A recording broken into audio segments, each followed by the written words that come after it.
Trump's legal team was at the Supreme Court today. The former president was back in a New York City courtroom. Trump is charged with falsifying business records to cover up payments to an adult film star. But before arriving at the courthouse, the former president made an unexpected detour. Here's Michael George.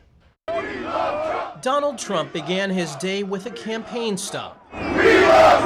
Before heading to the courthouse, the former president greeted supporters at a Manhattan construction site and complained about his treatment in court. They've taken my constitutional right away with a gag order. That's all it is. It's election interference. From there, it was back to his criminal trial, where the former president is accused of falsifying business records to cover up a hush money payment to porn star Stormy Daniels. David Pecker returned to the witness stand.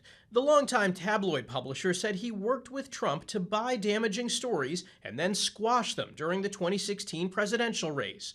He said when Daniels was selling her story, he turned it down, but that he told Trump's fixer, Michael Cohen, that he should buy it and take it off the market. Prosecutors say the so-called catch-and-kill scheme was a crime. The reason the government says it's illegal was because it was done specifically to influence the 2016 election.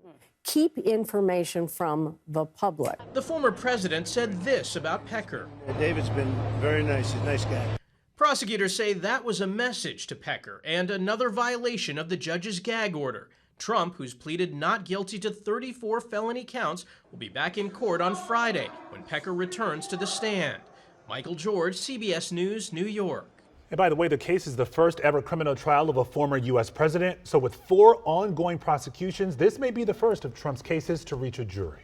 Some of Mr. Trump's closest advisors as president have been indicted by a grand jury in Arizona. They're accused of pressuring election officials and trying to use fake electors to change the outcome of the 2020 presidential election. And among those indicted are Mark Meadows, Mr. Trump's former chief of staff, and Rudy Giuliani, who often served as an advisor and attorney for Mr. Trump.